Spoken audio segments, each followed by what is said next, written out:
Саламатсыздарбы, кымбаттуу бүтүрүүчүлөр. Мен сиздер менен эфир аркылуу кайрадан жолуккандыгым үчүн абдан кубанычтамын. Жалпы республикалык тестирлөөгө даярдык көрүү максатындагы сабагыбызды улантмакчыбыз. Өткөн сабакта биз сиздер менен сөздүк логикалык тесттин биринчи бөлүгү болуп эсептелген окшоштуктар бөлүмү боюнча маалыматка ээ болгонбуз. Андыктан бүгүнкү сабакта биз сиздер менен мына ушул теманы андан ары улантмакчыбыз. Сиздердин эсиңиздерге салып коюу максатында эң негизги окшоштуктар боюнча иштөөдөгү үлгү жуптардын ортосундагы сөздүк логикалык байланыштын жолдору боюнча маалыматты кайрадан сиздерге кайталап өтсөк. Үлгү жуптардын ортосундагы окшоштуктардын маанилик байланышын аныктап алуу өтө зарыл. Анткени тапшырмаларды аткарууда үлгү жуптагы ар бир сөздүн жеке лексикалык маанисине эмес, алардын ортосундагы байланышка көңүл буруу зарыл. Анткени мына ошол байланыштын негизинде гана кийинки А, Б, В жана Г деген варианттар менен берилген жуптарды аныктап алып, туура вариантын белгилөөгө жардам берет. Ал байланыштын жолдору төмөнгүлөр. Эң биринчи кезекте сиз тапшырмаларды аткарууда жуптардын ортосундагы байланыштын берилген белги боюнча түшүнүктөрдү салыштыруунун негизинде келип чыкканын байкаңыз. Бүтүн менен бөлүктүн катышын, белгинин сын-сыпаттын нерсеге, түшүнүккө же көрүнүшкө таандык экендигин, түшүнүктөрдүн бирдейлиги жана карама-каршылыгынын негизинде келип чыккандыгын аныктаңыз. Түшүнүктөрдүн ортосундагы себеп-натыйжа байланышын караңыз жана кыймыл-аракеттердин, көрүнүштөрдүн, окуялардын ирети жана башка ушул сыяктуу байланыштарды аныктап алгандан кийин гана алардын ар бирине кыска сүйлөмдү түзүп жиберүү менен туура вариантын аныктап алсаңыз болот.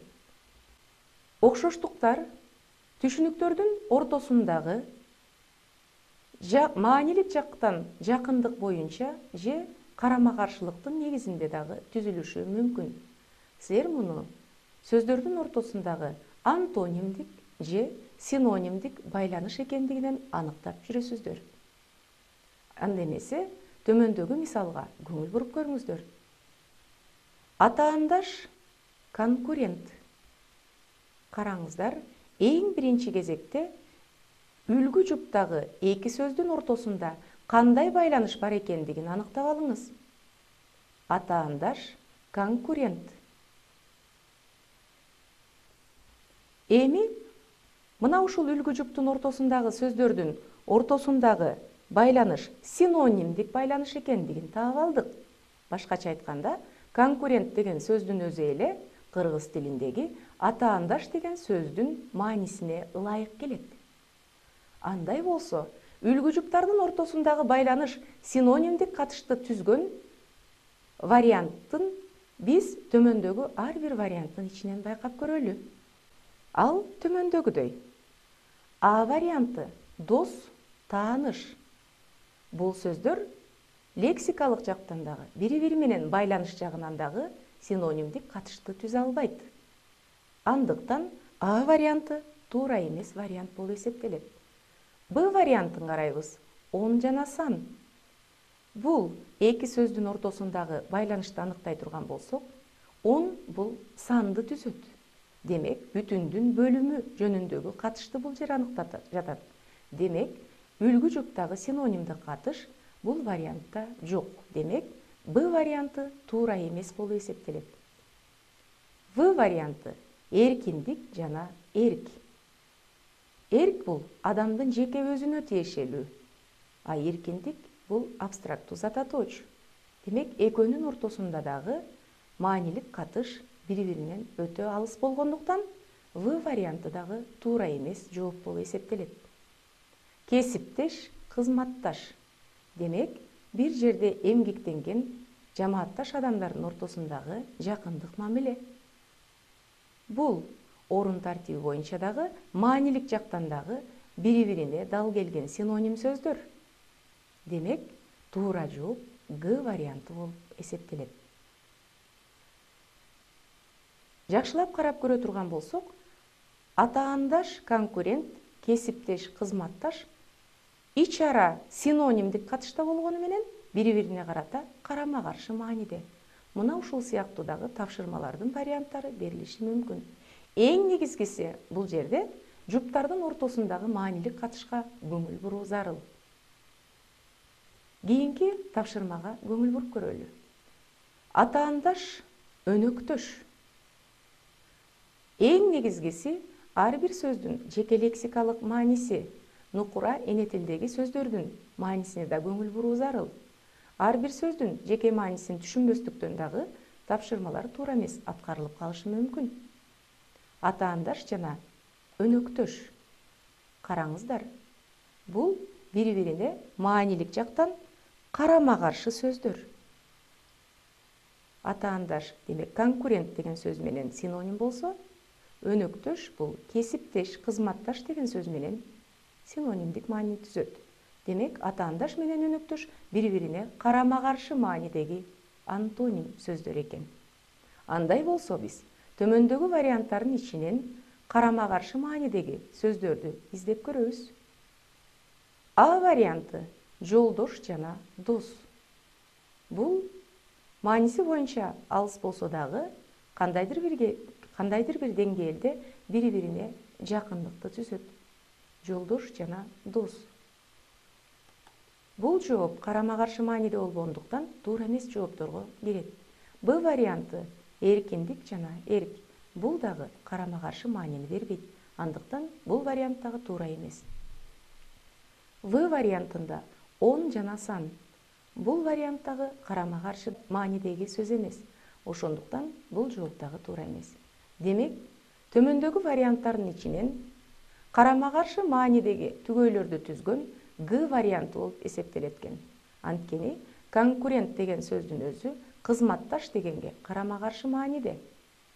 Бир жагынан караганда, бул сөздөр үлгү жуптагы сөздөргө түзмө-түз орун тартипте алганда, атаандаш конкурент, өнөктөш кызматташ деп бири-бирине синонимдик түгөйдү түзүп калат экен. Дагы бир жолу кайталайм. Түгөйлөрдүн ортосундагы маанилерди аныктап алуу эң зарыл болуп эсептелет экен.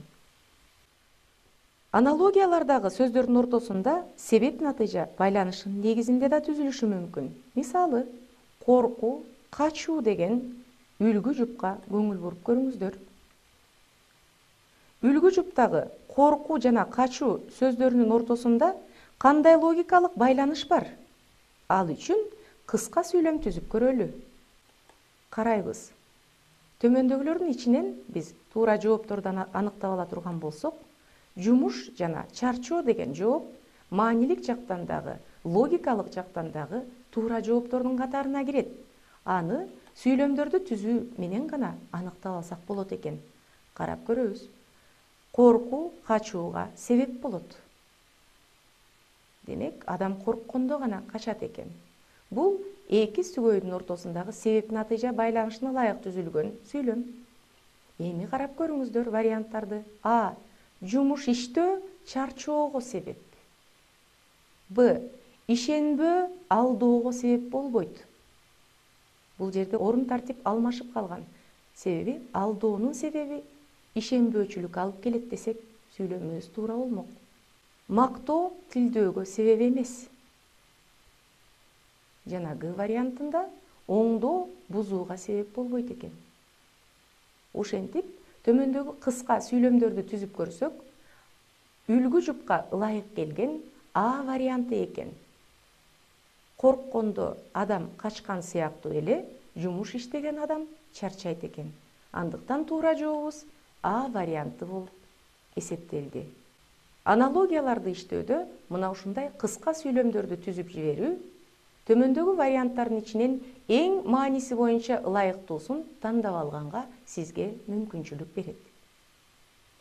Кийинки тапшырмага көңүл буруп көрөлү. Мында ушул эле үлгү жупка карата варианттарды карап көрөбүз. Коркуу, качуу.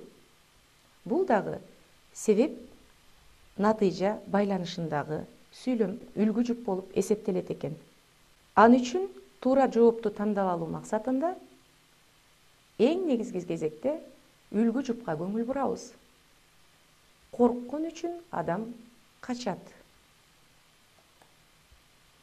Жумуш иштеген үчүн адам чарчайт деген жоопко биз токтолуп туралы. Ал эми кийинки жооптор биздин толук канааттандырбайт. Анын себебин төмөндөгү сүйлөмдөрдүн негизинде байкап көрөлү.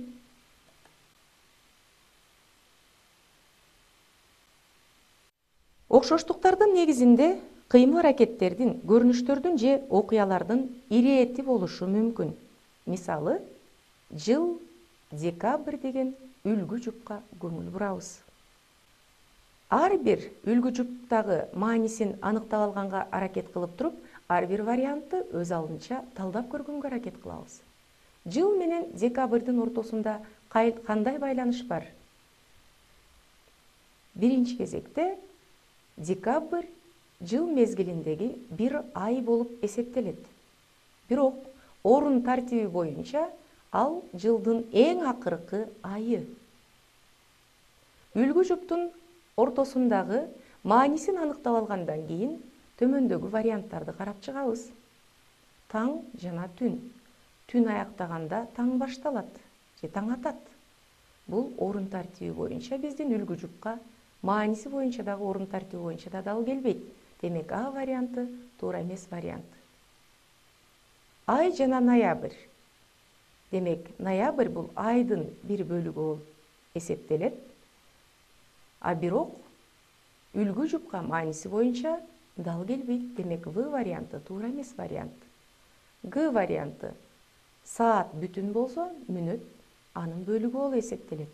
Бул бүтүндүн бөлүгү катары жакын болгону менен заттардын орун тартибин көрсөткөн жок. Ошондуктан Г варианты дагы туура эмес жооп.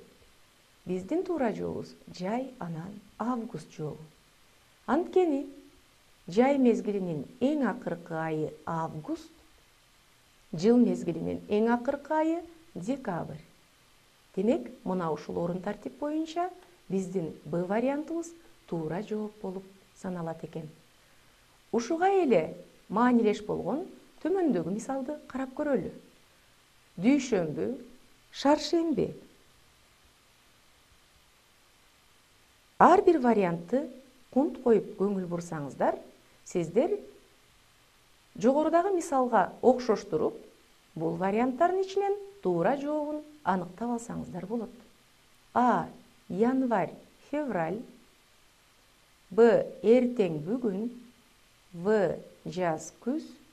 Жана Г. Мүнөт, секунд деген варианттар берилди. Эң маанилүүсү үлгү жуптардын ортосундагы байланышты аныктап алыңыз. Дүйшөмбү, шаршемби. Бул жуманын күндөрү болуп эсептелет. Бирок дүйшөмбү менен шаршембинин ортосунда шейшемби калтырылып кеткен. Себеби жума күндөрү дүйшөмбү менен башталат, шейшемби жана шаршемби деп улантылат. Ортодогу бир күн калтырылып кеткендиктен төмөндөгү варианттардын орун тартиби менен үлгү жупка ылайык келген жоопту издеп көрөбүз. А варианты. Январдан кийин февраль көрсөтүлгөн. Бул удаалаштык туура болгондуктан үлгү жупка дал келбейт. А варианты туура эмес вариант. Б вариантына көңүл буруңуздар. Эртең бүгүн. Бул жерде орун тартиби боюнча дагы, мааниси боюнча дагы туура келбегендиктен Б варианты туура эмес. В вариантына көңүл буруңуздар. Жаз, күз. Бирок бул вариант туура вариант болуп эсептелет. Анткени жаздан кийин жай мезгили, жайдан кийин гана күз мезгили келет. Ал эми Г вариантында мүнөт жана секунд бул дагы орун тартиби боюнча дагы маанилик жактан дагы биздин үлгү жупка дал келбейт. Бул туура эмес жооп. Ошентип Үлгү жуптагы сөздөрдүн маанисине орун тартиби боюнча дагы, сөздөрдүн ортосундагы маанилик катыш боюнча дагы туура келген жооп В варианты болуп эсептелет экен. Демек, заттардын орун тартибинин удаалаштыгын сактаган учурда гана биз төмөндөгүдөй тапшырмаларды туура аткарып алсак болот экен.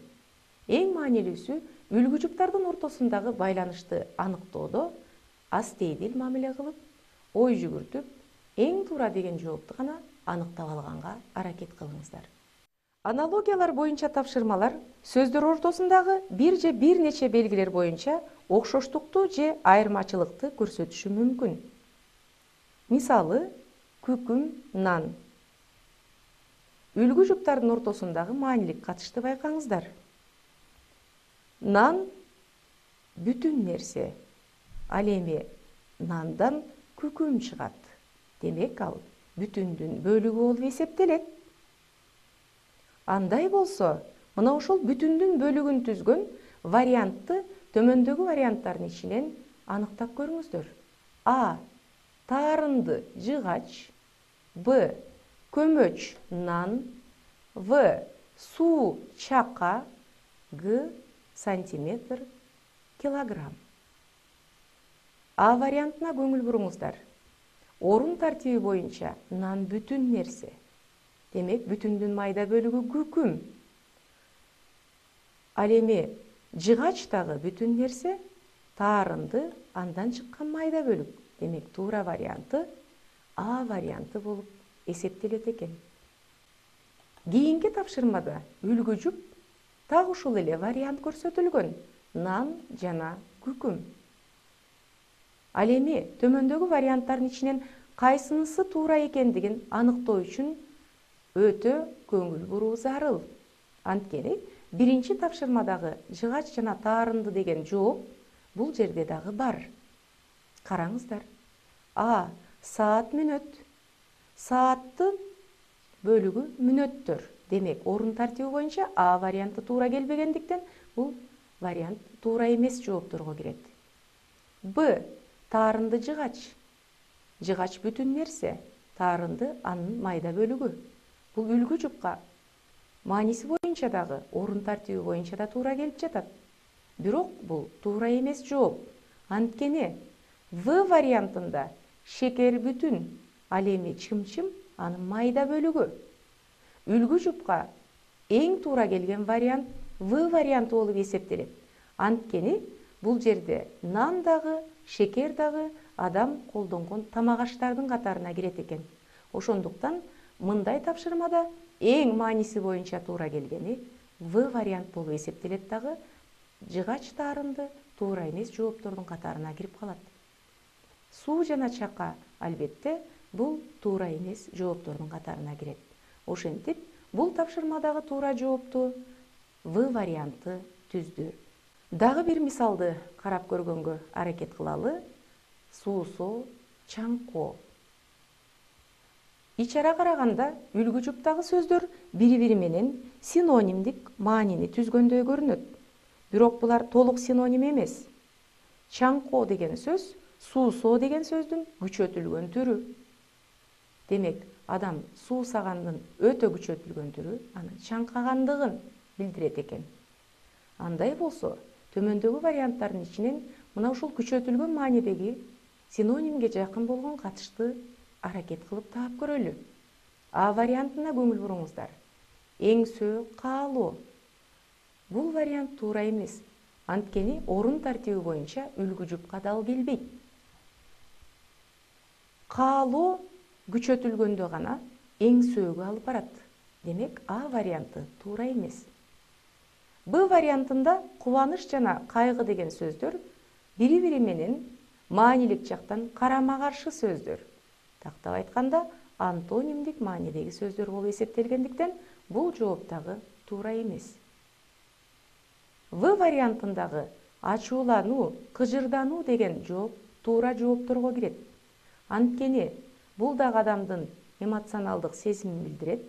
Ачуулануу күчөгөн учурда гана кыжырданууга алып барат. Демек, суусоо күчөгөндө чаңкоого дуушар кылган сыяктуу эле адам ачууланып андан күчөтүлсө кыжырданууга алып барат деген жыйынтык туура жооптордун катарына кирет экен. Ошентип, бул тапшырманын ичинен дагы биз сиздер менен туура жообун аныктап алдык. Кымбаттуу бүтүрүүчүлөр, окшоштуктар менен иштөөдө эң биринчи кезекте өзүңүздөрдүн убакытты үнөмдөө максатында туура жоопторго көз жүгүртүп, эң жеңил деген тапшырмаларды биринчи аткарып алыңыздар дагы, андан кийинки убакытта гана мына ошолор тапшырмалардын ичинен оорураак дегениңиздерге кайрылсаңыздар болот.